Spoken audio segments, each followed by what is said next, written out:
Welcome to Flippening, the first and original podcast for full-time, professional, and institutional crypto investors. I'm your host, Clay Collins. Each week we discuss the cryptocurrency economy, new investment strategies for maximizing returns, and stories from the front lines of financial disruption. Go to flippening.com to join our newsletter for cryptocurrency investors and find out just why this podcast is called Flippening. Clay Collins is the CEO of Nomics. All opinions expressed by Clay and podcast guests are solely their own opinion and do not reflect the opinion of Nomics or any other company. This podcast is for informational and entertainment purposes only and should not be relied upon as the basis for investment decisions. Welcome to part 2 of Tokenize the World, a security token documentary. This episode is a deep dive into the mechanics of how security token issuance and secondary trading fundamentally works. My purpose with this series is to tell the stories of the projects, makers, issuers, investors, and influencers driving adoption of security tokens. And this episode picks up where the last one left off. To the few folks who've written in asking why we're spending 3 entire episodes of this podcast talking about tokenized securities, I want to remind you that only 30% of the world's wealth is in cash, and much more than this is held as property and securities. In the previous installment of this documentary, we discussed 3 misconceptions about security tokens. The first misconception is that security tokens are not valuable because they are centralized around the issuer and in many cases not censorship resistant. The second misconception is that securities should not be represented with a blockchain because securities are not at their core digital assets. And the third misconception is that security tokens are overkill and that all that is needed is a highly efficient database rather than a blockchain to address the needs of issuers and traders. Part 1 of this documentary addressed the first 2 misconceptions. The third is addressed in this episode. Part 1 also discussed 1. How blockchain technology has changed trade execution. 2. How tokenization unlocks liquidity. 3. How security tokenization provides different kinds of value to public versus private companies. 4. Ideal versus non-ideal security token use cases. And 5. Which average businesses could benefit most from tokenization. If you haven't listened to part 1, I'd encourage you to start there. In this second installation of this series, we're digging deep into how security token issuance and secondary trading works. Indeed, for all the talk about the merits and drawbacks of security tokenization, I found that there's very little discussion of the mechanics of token issuance and trading for security tokens, and it is a downright shame. My purpose here today in this second installment is to enrich the debate so that we can move beyond high-level philosophy to a deeper discussion of the technologies, methods, and mechanisms required of a competent security token platform.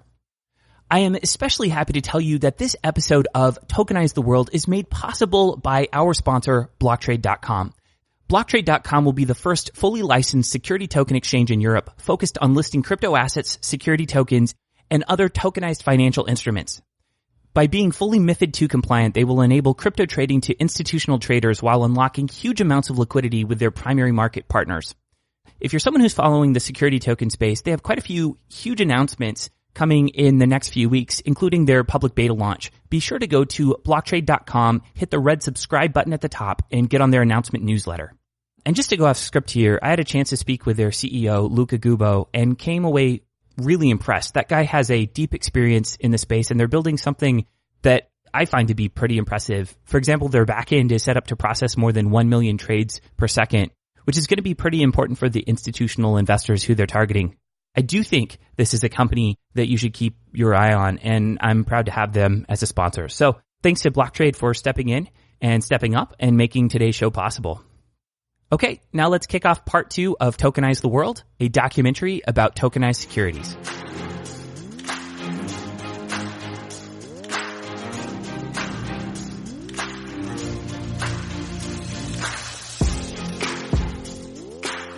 I started getting interested in security tokens after watching a Periscope in April of 2018 by a guy named Bruce Fenton, who created a security token live on the internet for the world to watch. He was doing this in real time.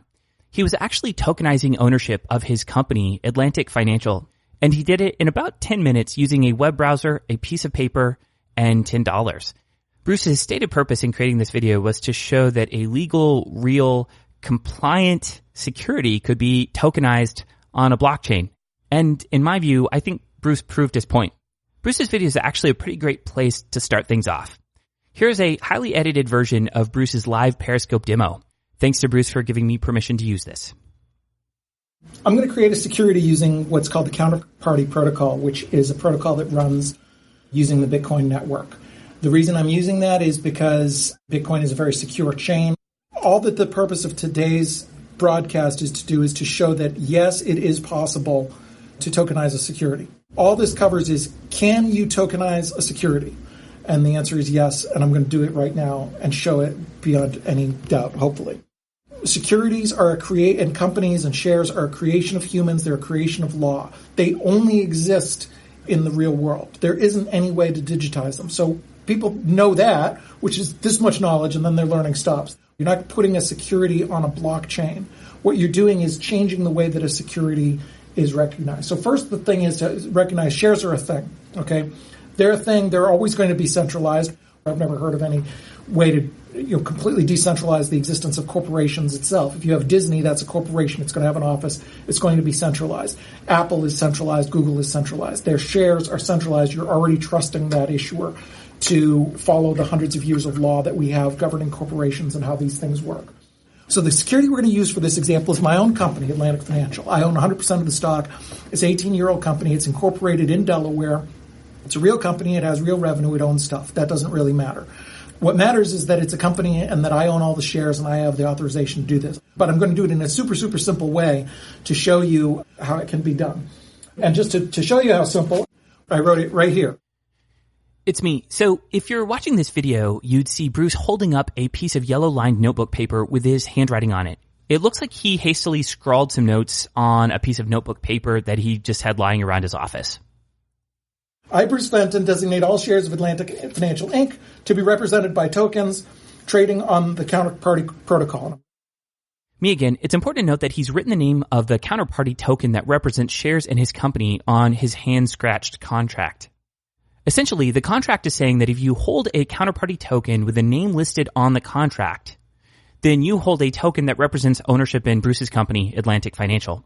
If you don't know what counterparty is, it's a peer-to-peer open source protocol that allows you to create your own tokens that run on top of and are secured by the Bitcoin protocol. Back to Bruce. Now, is this silly? Is this not legally binding?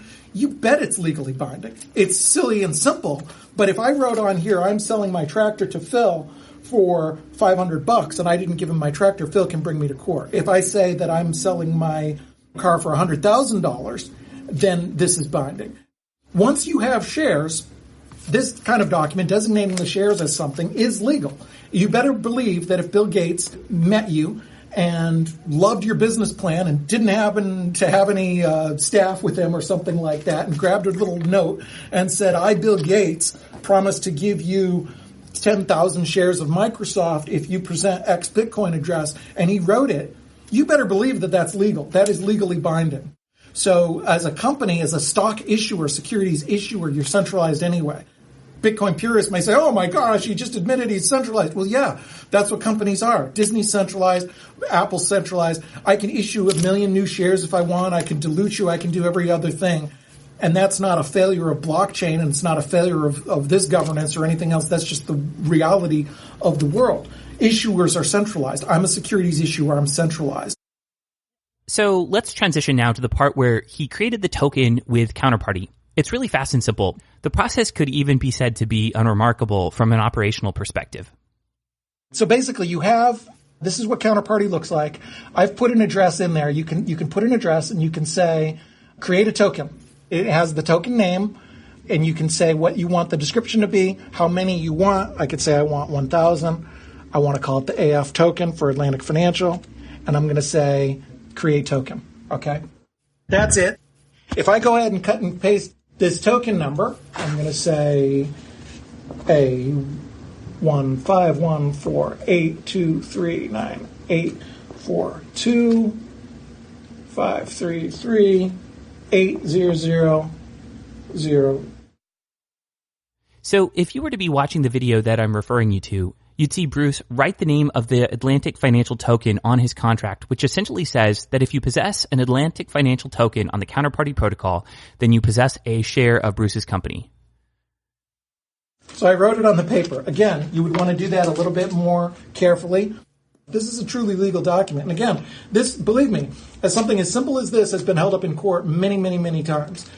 So that's created. If I write this down and then I sign it right here, ta-da, this is legal. I could hand this to someone or make a copy of this or now put it on the internet. This is legally binding. Again, this is for example purposes. This is not the kind of thing you want to use with your lawyers. It doesn't have enough detail in it. It hasn't been properly done.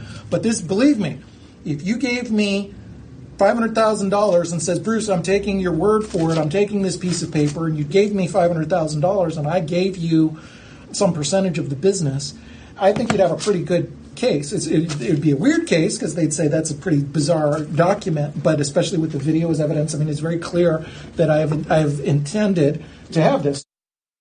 There you go. Just like that, Bruce tokenized his company in a legal, binding, and enforceable way. And of course, this isn't the first time that this has been done. Blockchain Capital used a platform called Token Hub to issue its BCAP token, which represented ownership in one of its venture capital funds. And the public company Overstock issued a tokenized security using a platform called Region Labs in 2017. These companies aren't speculating that all of this is legally enforceable. The SEC has recognized tokenized securities, and the state of Delaware has specifically stated that a distributed ledger can be used to issue and record shares.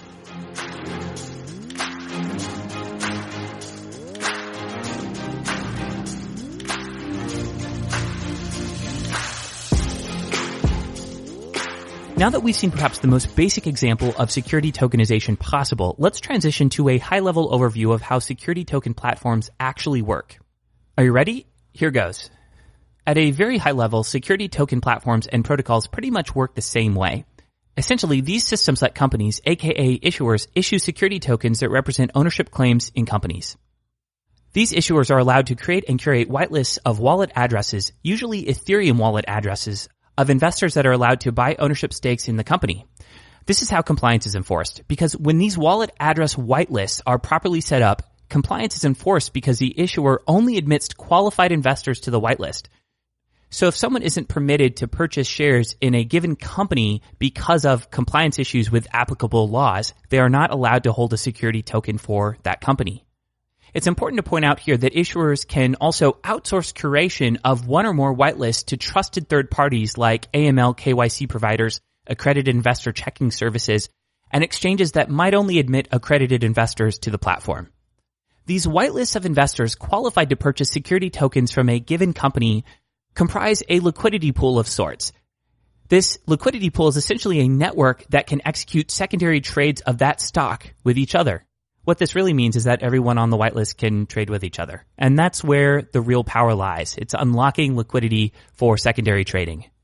If all of this were done with just a centralized database, trades would be restricted to walled gardens, and we couldn't have peer-to-peer security token trades happening, for example, at a coffee shop, a decentralized exchange, an OTC desk, or via whatever permissionless innovation happens in the future that allows folks to swap these things.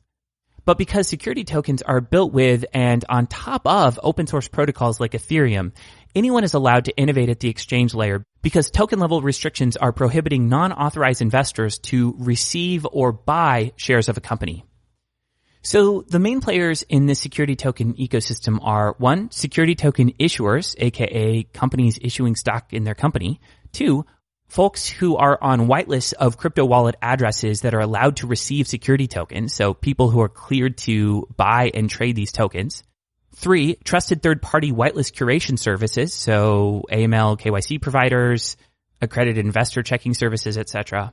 4, security token platforms that power the underlying technology that make issuance of these tokens possible. And 5, parties that facilitate exchanges like exchanges, OTC desks, decentralized exchanges, or potentially a service akin to local Bitcoins where people can just arrange to meet up and exchange these things in a peer-to-peer fashion.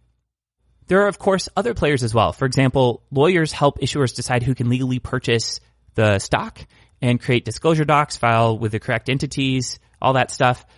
And software engineers who write and audit smart contracts and play a vital role in everything happening here. So that's basically security token technology in a nutshell. Of course, all of this gets infinitely more complicated once you go just one level deeper. And everything I've said thus far is an oversimplification. Security tokens can contain transfer restrictions, voting rights, dividend rights, and can be configured differently for different classes of shares. And a whole lot more. It all gets pretty complicated pretty fast. So with this high-level introduction to security token mechanics established, we're going to dive into specific use cases, examples, and scenarios. To help dive into the nuance, we're going to consider different scenarios through the lens of two top security token platforms, Polymath and Harbor. I should note that both of these platforms were started because their founders wanted to issue security tokens, found the process unnecessarily cumbersome, and decided to start platforms to help others automate what they found to be so difficult. Here's Polymath CEO Trevor Kverko describing the Polymath origin story. So my idea was I was going to take my fund that was operational and profitable and tokenize it. And we were going to become the world's first dividend-paying crypto. And after a few months of getting tons of good feedback and tons of demand, we ran into reality, which was the SEC. And it turns out what we were trying to create was a security. And we didn't really expect that. Back then, there was no distinction between what a utility coin and a security coin was. We actually coined the term security coin back in those days. And that's what led us on this journey to say, hey, maybe there's a better way to do things. It was very complicated. It was very expensive to do a fully compliant security token. So we said, why don't we, at the protocol level, why don't we build a product and an ecosystem that can help launch the next 10,000 security tokens? Polymath was founded by the guy you just heard from and securities attorney Chris Hauser. They raised $59 million in January and February of 2018 through a private SEC-compliant token sale. Polymath differs from the other company we're about to talk about in at least two notable ways. First, Polymath has issued a token, which Harbor is not. It's called Poly.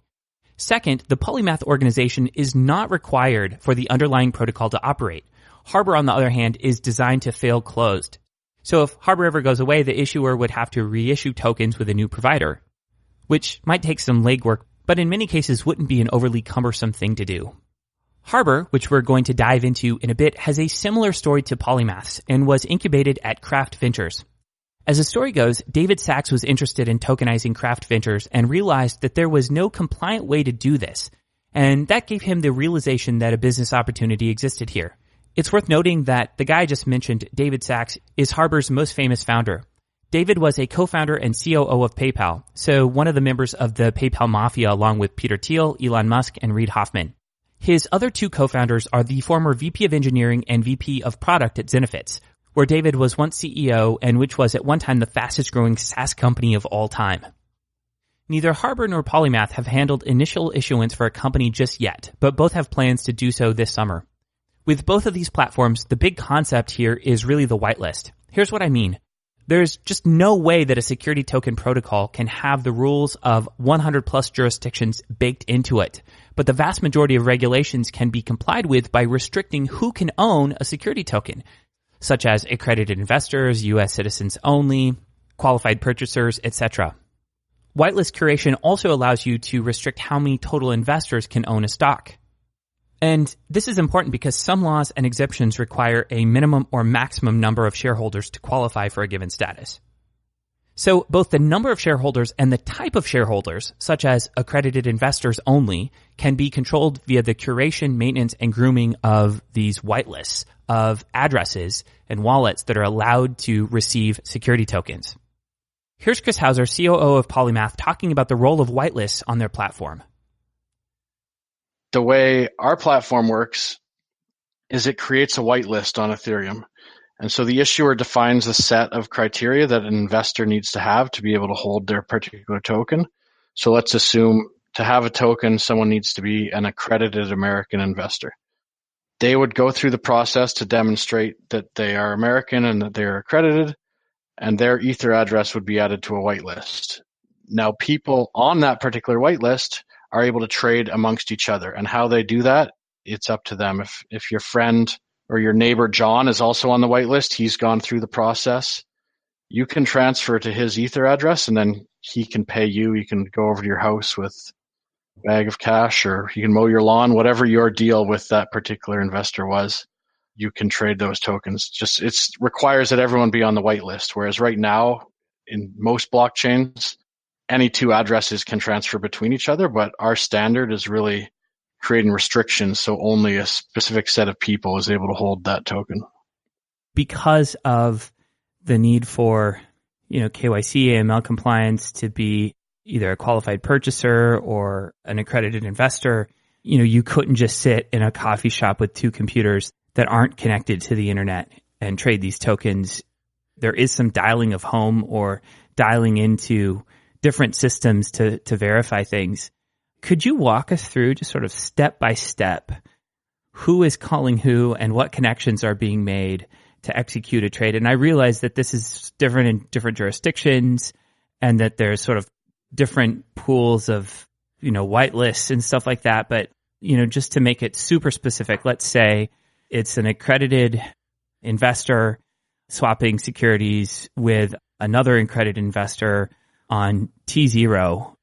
Let's say we're at the part in the flow where I'm a buyer and I've put in an order and there's a seller on the other end who decides they like the price, so they're going to be on the other side of that trade.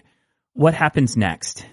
The beautiful thing about blockchain platforms and just cryptocurrencies in general is people are able to be their own bank. You're able to hold your asset yourself. You're not reliant on putting it into a bank account where a third party, i.e. the bank, is the one that actually holds your assets. Now, the way the majority of these exchanges work, and I imagine this is how T0 will work, we're still working on our partnership with them, but my understanding is they will hold custody of those tokens. If you're a seller and you want to sell your tokens on T0, you'll actually have to transfer them to a T0 controlled address, and then it'll be represented in your account. You'd log in, it will be on your account, and then you'd create a sell order, and then there could be a buyer who's funded their account. They make a buy order. Those two are put together. So now the buyer would transfer his, let's say, Ether, and the seller's securities would transfer to the buyer. However, that transfer will not be happening on chain. It won't be happening on the Ethereum blockchain. It's just going to occur on T0's internal database or its internal ledger that will say, this person's account now holds this, and the seller's account now holds this. If the buyer, once the buyer wants to withdraw those securities off the exchange and into their own Ethereum address, into their own account, provided that they're on the whitelist and they've gone through the KYC process, then withdraw those securities off of T0 and hold them themselves. I think this is a good explanation of the importance of whitelists. And I should really state here that the existence of these whitelists not only helps to ensure compliance with securities laws, they also improve the overall security of these systems in general. For example, if a security token exchange were to be hacked, tokens could only be moved off the exchange to whitelisted addresses, all of which have known identities associated with them because of KYC AML checks. Since we've heard from Polymath, let's hear from Harbor for a high-level review of how their system works. So, Josh, can you walk us through the life cycle of a company using the Harbor platform to issue a token on your system? So, issuer comes to us. I would use the example of the Class A office building. Let's say it's worth $50 million. Harbor will provide the website that markets the investment. We set it up. It's the issuer's URL. So it might be www.awesomebuilding.com, but we'll help set up the website. They can do it themselves or we can set it up. It depends on the technical sophistication of the issuer. It'll show a little bit about the investment. It'll have some nice shots of the building. It'll say a little bit about the tenants. It'll say a little bit about the operator and the investment opportunity. It'll say, are you interested? Click here. That then takes the person, the interested investor, to the Harbor website where they set up an account. It's much like account setups you're used to before. You provide name, address, other basic biographical info. You provide a copy of a government issue identification. We then take you through a KYC AML check. We take you through an accredited investor certification if that's necessary. Once you've gone through that, you get shown the actual investment documents. So you get shown the offering memorandum or the prospectus. You get shown the investor agreement. You get shown whatever other detailed disclosures the issuer wants to provide. You sign the documents right there on the website.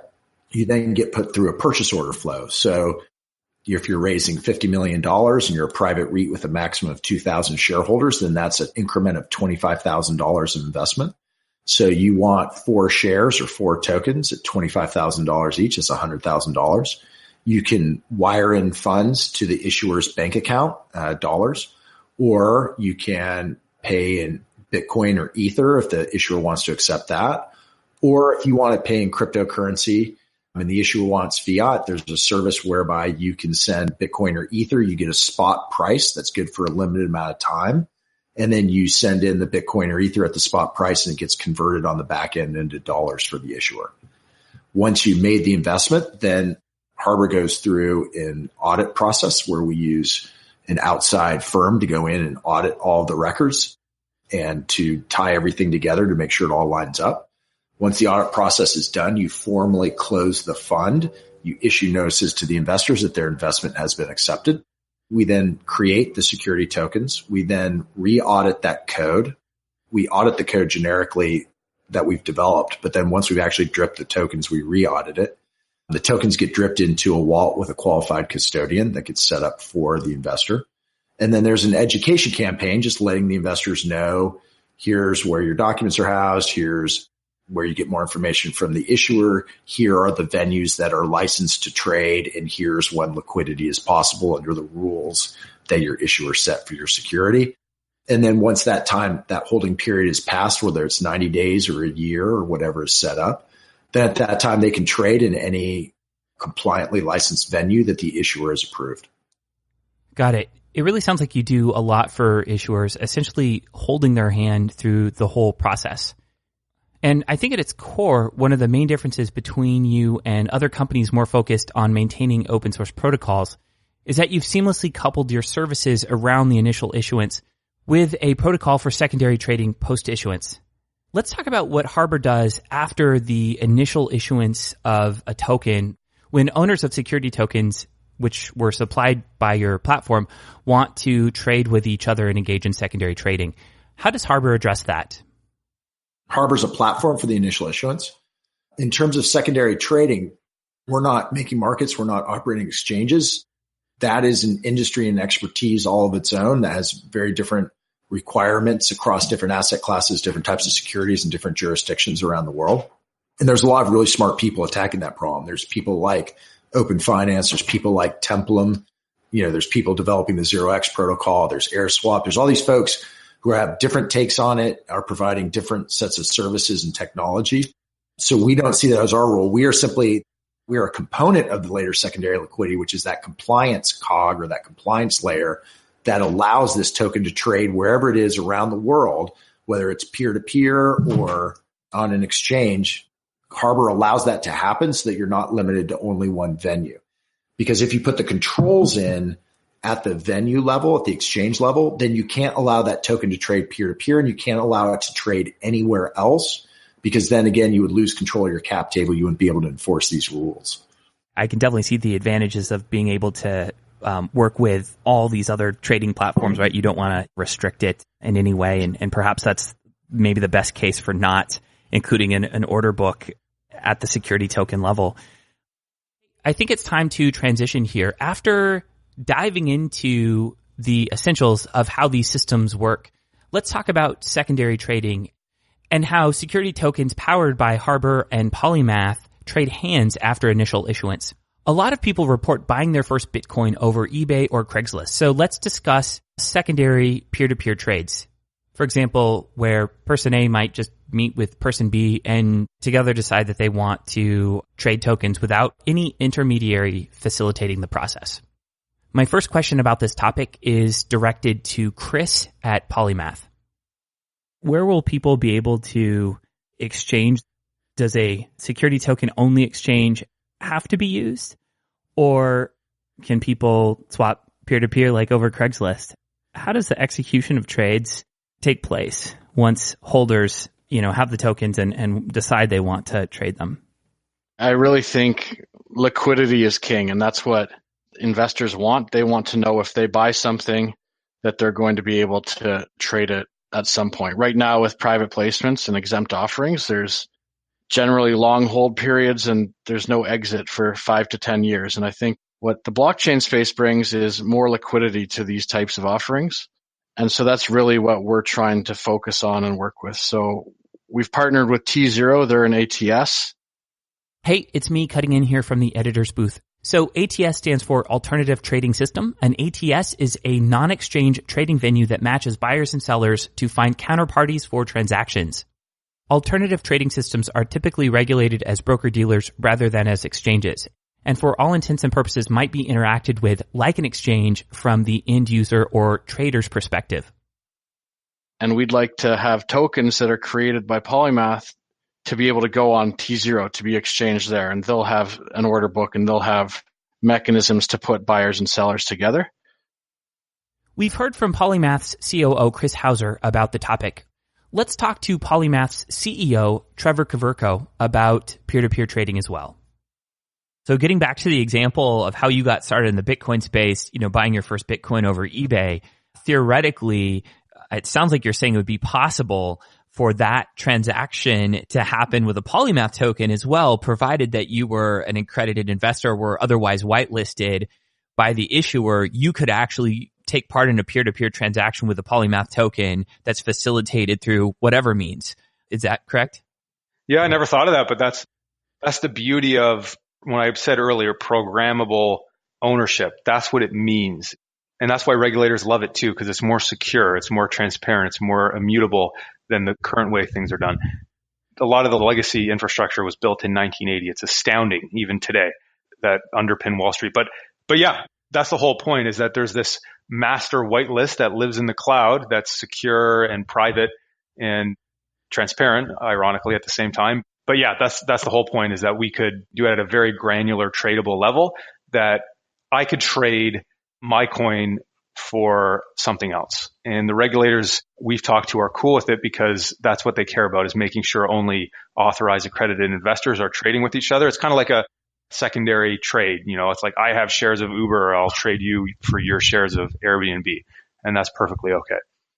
It sounds like eventually, if security token exchanges do become decentralized, that's not a problem, because whitelisting happens at the token level versus at the exchange level. You just made a very profound statement, and the implications are very profound. And there was some crypto shockwaves that just went out as you said that. But yes, I'm not going to go down that road. And we think the next phase is going to be, T0 and security token exchanges commercializing. But don't think for a second that Patrick's not thinking of decentralized solutions to what the future of trade is going to look like. And we want to be front and center there too.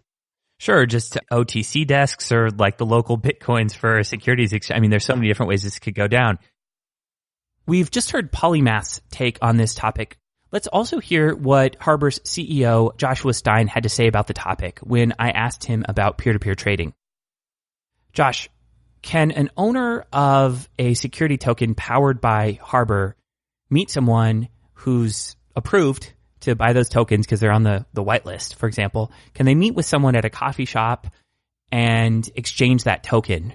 If they coordinate through Craigslist or eBay or local Bitcoins or wherever, can one person just trade these coins with another without a intermediary or a rent-seeking intermediary in the middle?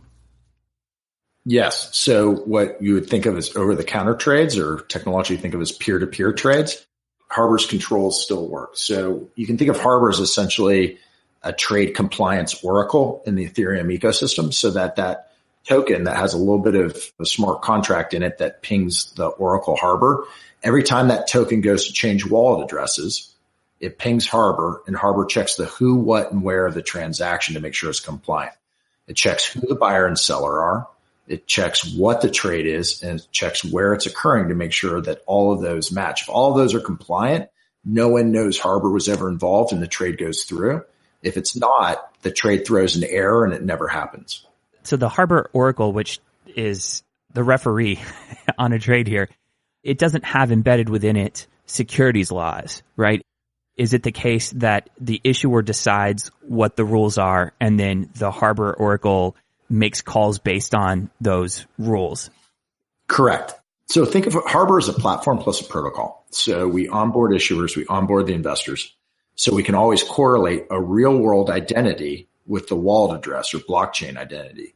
If you don't always have an up-to-date database correlating the two, there's no way you can properly enforce compliance with the securities laws and whatever additional contractual restrictions the issuer wants to impose. You have to always be able to correlate the two.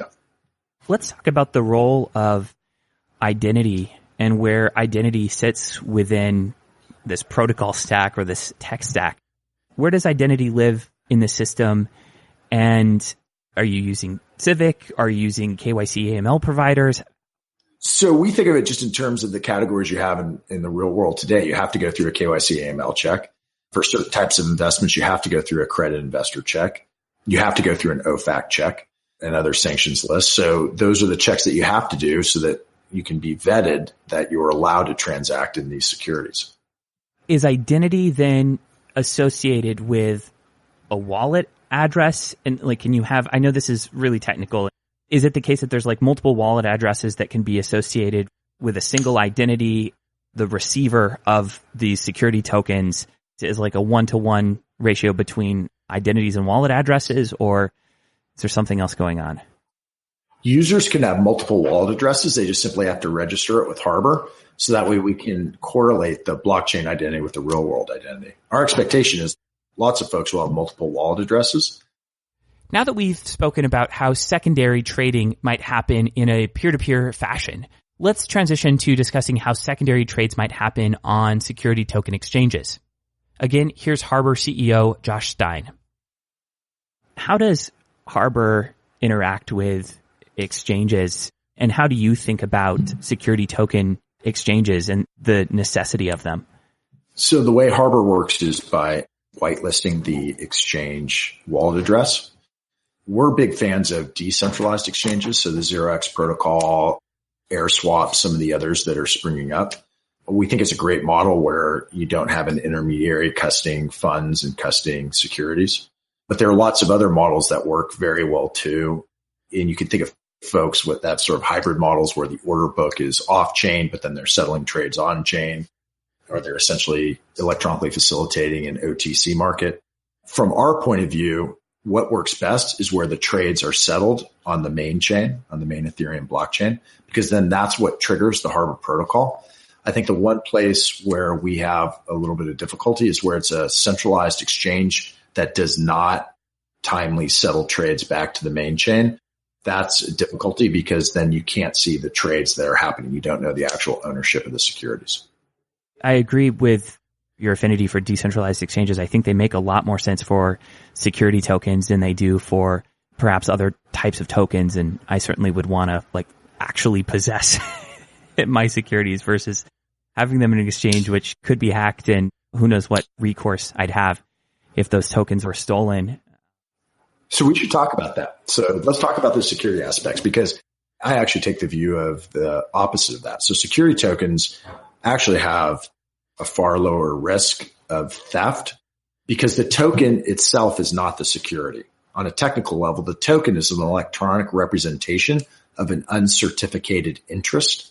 And remember, someone can't even steal or take your token unless their wallet has been whitelisted. Right. So they couldn't even get them off the exchange unless... They couldn't get them anywhere. I mean, they can't hack it out of your wallet unless their wallet has been whitelisted. And that is always associated with a real world ID. And we have the ability to transfer that ownership, to move that token back to a different wallet address. And by we, I don't mean Harbor, I mean the issuer. That's something that the issuer, the company, has a legal obligation to do. They have to be able to assign ownership of their shares. If there's a divorce and the court orders a split of assets, they have to be able to reassign ownership on their books. If there's been a fraudulent conveyance and the court orders ownership to be transferred, you have to change the ownership on the books and records of the corporation, which is the Ethereum blockchain.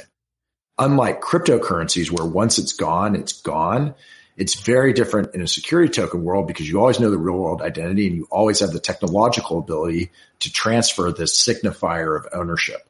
And remember, the security token just simply represents a real world asset. The asset doesn't go away. Right.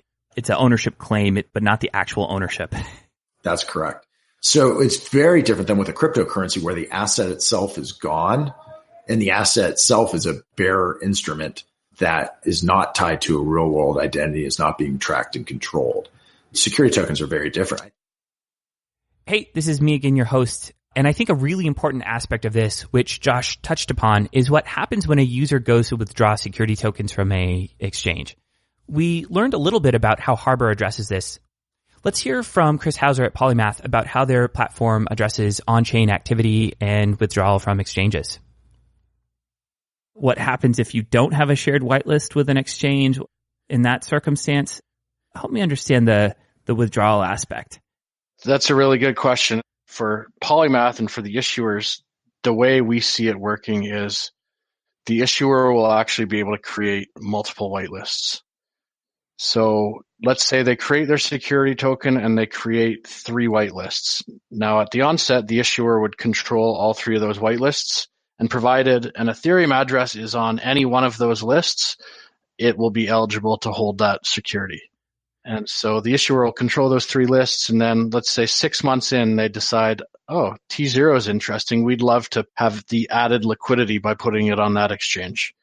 They would then transfer one of the whitelists to T0's control, and now T0 is able to add, update, and modify that one whitelist as per their verification checks. So T0 isn't controlling the whitelist, and you guys aren't controlling the whitelist. It's the issuer that's controlling the whitelist, it sounds like. Well, the issuer controls the whitelist, but then they can divest, if you will, or send control of one of the whitelists to another party. Like a verification service, for example? Or like T0, because I imagine if, let's say there's 1,000 users on T0, every one of those users will need a different deposit address for their security tokens. So if you log in, it'll say send your tokens to 0x123, whereas if I logged in, it would say send your tokens to 0x567.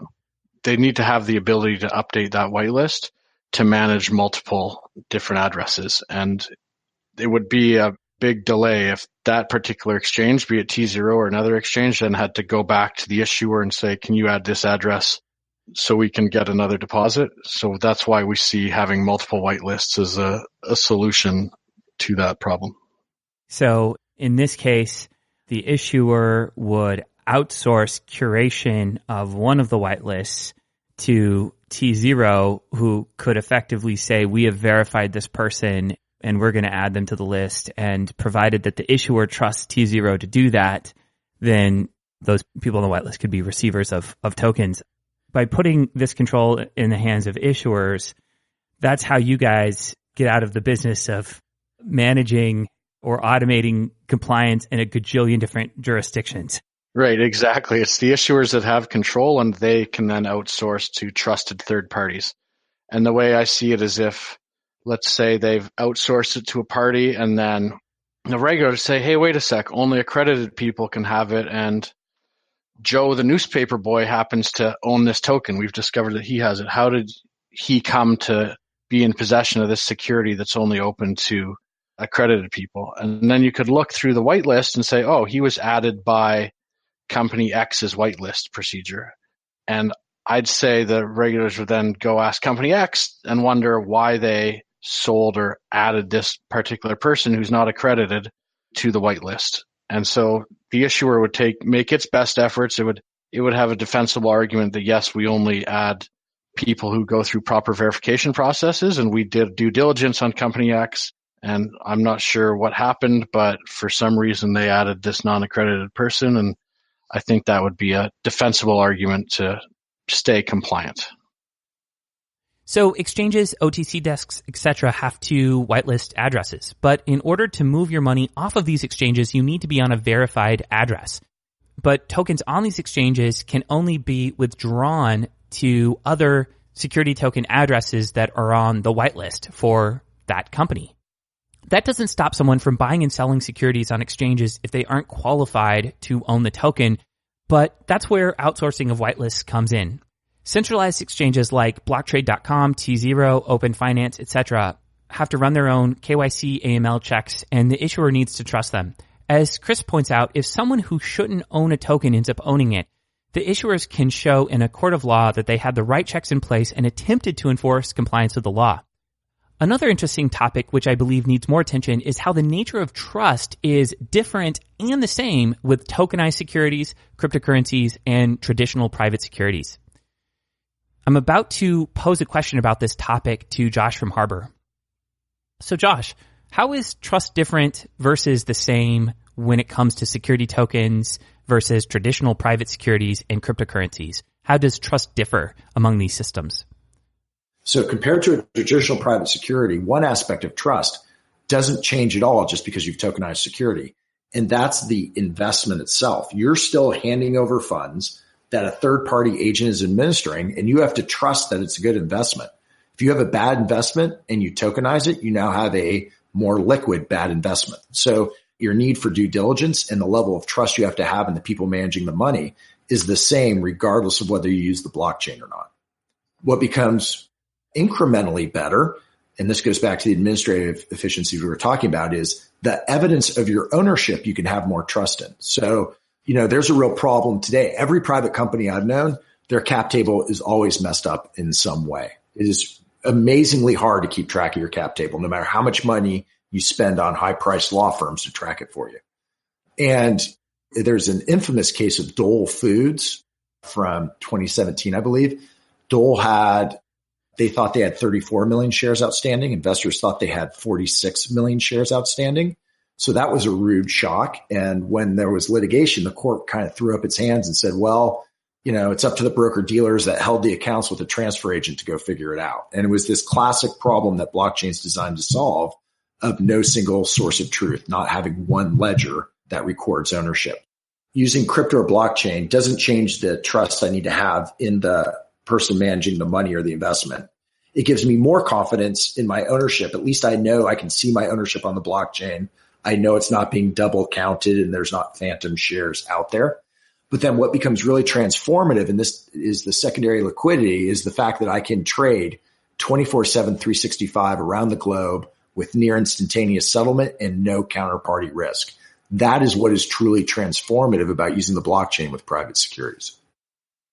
I think that this last point is really important. Security tokens enable, for the very first time, securities to be traded 24/7, 365 around the globe with near instantaneous settlement and no counterparty risk. This has never existed before at any meaningful scale. While fast settlement and around-the-clock trading is a nice incremental improvement, the absolutely transformational piece here is the ability to trade securities around the globe, because global trading unlocks international exposure to businesses who otherwise couldn't gain a global investor base. Here's Bruce Fenton for more on this. To this day, here it is 2018, and it's still very difficult for people in different countries to buy different stocks. How many Americans do you know who own Chinese stocks? Not that many. It's a big pain. How many Chinese people own IBM stock? Not that many. It has to be done through funds, and there's ADRs and there's A shares and there's all these different ways of doing it. It's a big mess. And that thing that I mentioned with DTCC and CD&Co is a big, complex mess in the United States. There's similar versions of that all over. There's no global security markets. I mean, you think it's bad to transfer your money from Merrill Lynch to the other Merrill Lynch down the street and it takes 10 days. Think about how hard it is to transfer your money from Merrill Lynch, India to Merrill Lynch, London. Forget about it. And if it's Merrill Lynch going to Goldman, that's even harder, because then it's a different system. I had accounts when I was a broker and a financial advisor where we'd have people coming in from other countries. It was very, very difficult. Typically, we just have them liquidate all the money, send it to a bank, and then wire it into a fresh account. It's pretty much impossible. I don't even know how you would do it. So amazingly, in 2008, we don't even have the capability to easily own shares. But with tokens, we could. People all over the world own Ethereum and Bitcoin and Litecoin. Doesn't matter if they're from Taiwan or China or Kansas. They can do that. And that's the way that equities should be. Everybody in the world should be able to buy IBM stock if they want it, or buy some Google, or buy some companies, other than the American blue chips. There's a lot of great companies in the world. Some of the biggest banks and auto companies and other ones are outside of the United States. Bruce just touched on how security tokenization unlocks capital from investors all over the world. This is relevant because frictionless global trading allows investors from around the world to access secondary markets. Let's change gears here to explore how security tokens impact a company when it comes to the initial issuance of the securities. Here's a question I asked Joshua Stein from Harbor about this. Josh, how do you think about jurisdictions and the role that jurisdictions play when it comes to initial issuance of security tokens? It sounds like you guys are jurisdiction agnostic and can work with anyone located anywhere, provided that they're adhering to the law. That's correct. We are not fully up to speed on all the different foreign jurisdiction rules. There's something like 186 different countries, but we've looked at a number of them, and we've looked at them particularly for U.S. issuers of securities and then what rules apply from other jurisdictions when the investors are overseas and the investment and the fund is in the U.S. We've already gotten inquiries from folks looking to tokenize assets in the UK and elsewhere. We're very excited about the opportunities internationally as well. And if you go back to the promise of the blockchain and what we began this interview with, it really does allow, from the issuer's point of view, the people raising capital to go jumpstart their business and power the economy. It allows them to draw from an investor base around the world. It democratizes that investment. And from the point of view of the investor, it allows them to look at investment opportunities around the world in a far easier way. With regards to how security token platforms like Harbor and Polymath work, we've discussed whitelisting, secondary trading, primary issuance, and exchanges. Another issue that merits discussion are disclosures. In the United States and most other jurisdictions, laws require companies conducting a securities offering to tell potential investors all material information about the company, its principles, and the investment opportunity, including the risks of the investment that a reasonable person would want to know in order to make an informed investment decision. Let's ask Trevor from Polymath about how they handle disclosures. Does Polymath facilitate disclosures that are required by securities regulations, like you've got to disclose risk factors, summary of terms, operating agreements, things like that? Is any of that facilitated by Polymath, or do you still need to file those things? Short answer, no. We're not counsel. We don't give legal advice, and that's something we don't do. What we are working towards in kind of version 2, version 1 is like get a lawyer and get going. Version 2 is, we have a network of legal templates and kind of like GitHub for lawyers, and we're going to make it a lot more streamlined, or LegalZoom for security token offerings, like all these things with KYC. And Polymath and the ecosystem and the protocol we built is designed to have all of these organic community members and stakeholders help an issuer get through that process in a decentralized way. So in our white paper, you'll see that's a big component of it, is how can we incentivize this network of independent third parties to work together towards a common goal. We had just overwhelming demand. And that's why to win this market, we have to be self-serve. We have to be open. We have to let them be in control, because there's no way we could service that much demand if we did it as a high touch point advisory business model. As you heard, Polymath doesn't really handle the creation or publication of disclosures. They prefer to outsource that to their community, believing that in order to scale, they need to pursue a self-service approach. And they might just be right about that. Time will tell. There are, of course, disadvantages and advantages to the do-it-yourself approach that you need to take if you're going to issue tokens on Polymath. A disadvantage is that when it comes to initial issuance, everything from purchase flows to disclosure docs must be handled by the issuer. Or at the very least, an issuer will need to find a third-party service provider that operates within the Polymath ecosystem to handle everything for them. At the end of the day, a company will need a team that likely will include blockchain developers in order to launch a security token with Polymath. Polymath doesn't hold your hand through the process, audit your code, etc. Harbor, on the other hand, takes a different approach. They'll set up your website, audit your code, construct a purchase flow, publish your disclosures, etc. It's really an end-to-end solution for initial issuance. And at its core, it's a services business, at least right now. One advantage that Polymath has going for it, at least in my view, is censorship resistance and decentralization. Here's what I mean. Because Polymath doesn't, as a company, directly handle issuance for an issuer, there's less of a need for Polymath to exert control over the system. Here with more is Chris from Polymath. So let's say, hypothetically, someone is using the Polychain protocol in a way that you certainly hadn't anticipated, but they are engaging in fraud or illegal activities, and the SEC comes to you and says, we're investigating them, we have a warrant, a judge has approved this, and we would like you to shut down their activities on chain. Is that something that you guys can do or not? No. So the Polymath core, it's pushed out to the Ethereum blockchain, and it then is a decentralized application that we don't control. We don't have servers that house any data. It's all entirely on the blockchain as a smart contract.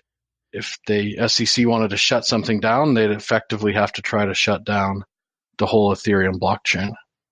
Sort of a follow-on question. Let's say all Polymath organizations go away and some sort of miraculous event happened, and I won't use hit by a bus because that's morbid, but everyone is sucked into, that works at Polymath is sucked into an alternate dimension that can't interact with this world. What happens? Do things move forward? Yeah, that's exactly it. And I tell that to the team regularly that, we're still building some stuff out, but once it's out and working, yeah, we get hit by a bus, as you say. We're not needed. That's really the goal, is that our team is not needed, but this suite of tools is available online for the world to use. And it's the same as Bitcoin. Satoshi Nakamoto, no one knows who he is. He's gone to our knowledge, and he's not helping out develop Bitcoin any further, but it's thriving. And I think the same could be said for Polymath, and that's our eventual hope. Hey, it's Clay from the editor's booth. I think that the question, what would happen if you were hit by a bus, is really a great point of differentiation for understanding differences between Polymath and Harbor. Let me pose essentially the same question to Josh from Harbor. What is the boundary between Harbor, the protocol, and Harbor, the business? If Harbor, the business, goes away, is it the case that the protocol still continues and these tokens can still be swapped indefinitely? Harbor is designed to fail closed. So if Harbor went away, the tokens would not trade. What that allows the issuer to do is then reissue tokens with a new provider. Hey, Clay again, cutting in from the editor's booth. I think the fact that Harbor fails closed is important, but I want to ensure that this is put into perspective. A token is just an electronic representation of a security, and its primary purpose is making trading easier. If Harbor shuts down, that doesn't mean that your ownership claim in a business goes away.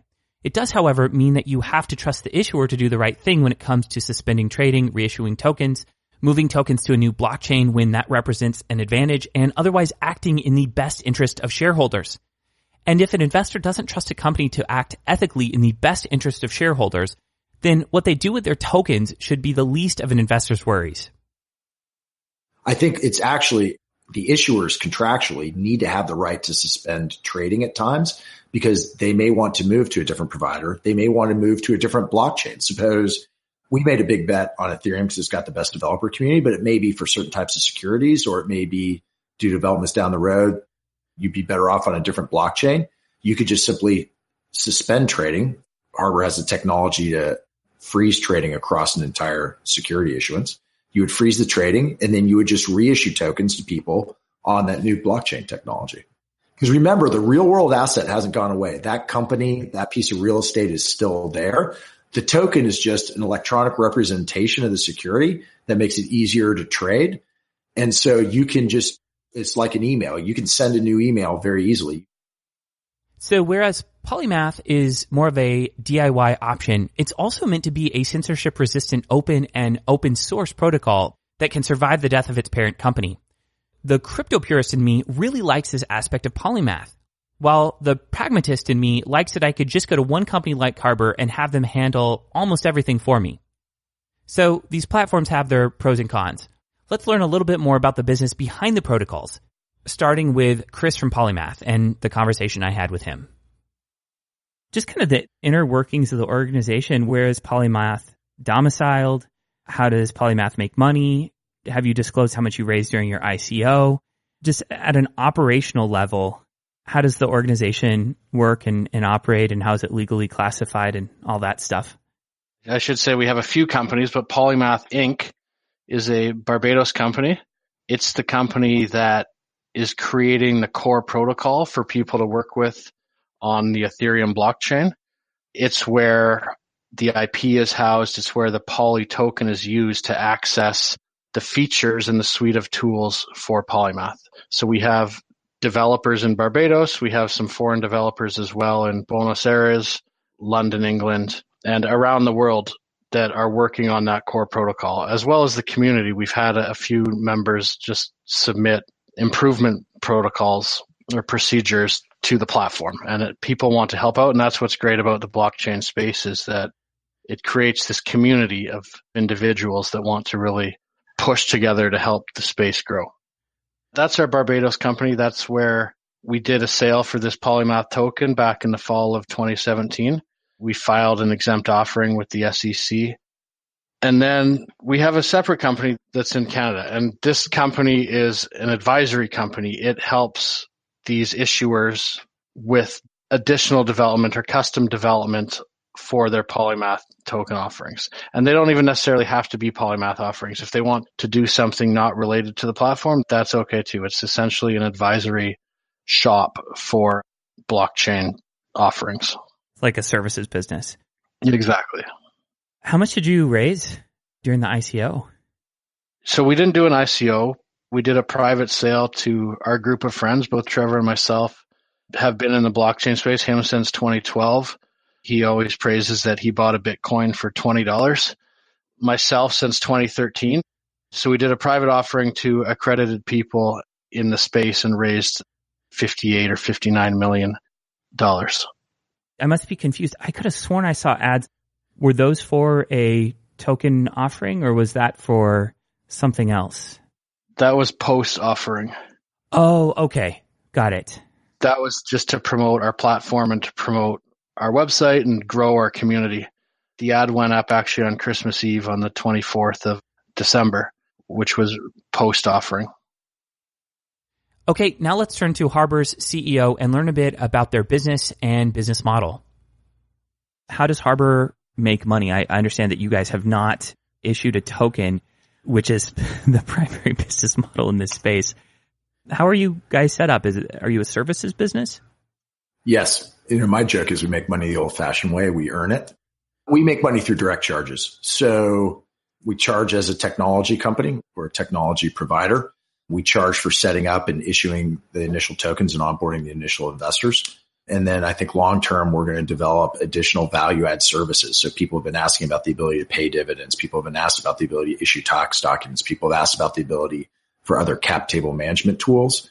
And so I think there's a lot of value-add services there to provide down the road. Got it. So it's some kind of initial setup fee plus a percentage of transaction volume? I would divide it into the initial issuance, the secondary trades, and other value-add services. So on the initial raise or the initial issuance, we charge for our services then. We don't currently plan on charging for later trades, but that may come in down the road. We'll just have to see what the cost is associated with that, what the volume is like. And then there's the value-add services where you're providing cap table management, where you're facilitating the distribution of dividends via crypto means and other things like that.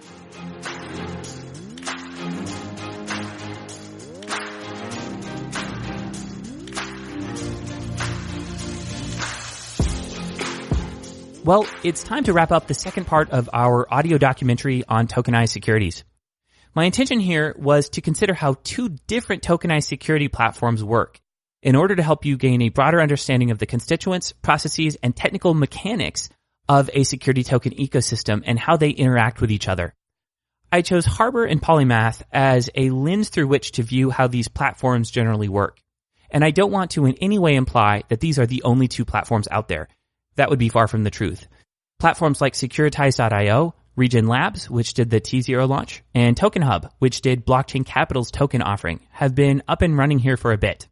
So that's it. I hope this was helpful and that you learned something.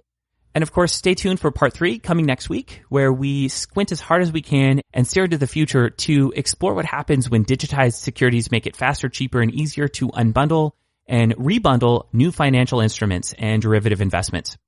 The potential future here looks pretty compelling and crazy. Shout out again to blocktrade.com for making all of this possible. Blocktrade.com will be the first fully licensed security token in Europe, and I encourage you to go to their website, blocktrade.com, hit the red subscribe button, and follow what they're doing. I think it's pretty exciting. Okay, see you next week for part 3 of Tokenize the World. Take care. This podcast was produced by me, Clay Collins. My audio producer and collaborator is the talented Arison Kane. Special thanks to our guests and everyone who has helped make this series possible, including our sponsor, blocktrade.com. If you have questions or comments, you can contact me on Twitter at Clay Collins. Thanks for listening. That's it for this week. To sign up for our free crypto investing newsletter, listen to other episodes, or get the show notes from this episode, please visit flippening.com. I also invite you to check out the startup that funds this podcast, Nomics, spelled Nomics, at nomics.com. Finally, if you got value from the show, the biggest thing you can do to help us out is to leave a 5-star review with some comments and feedback on iTunes, Stitcher, or wherever you listen to podcasts. Thanks for listening, and see you next week.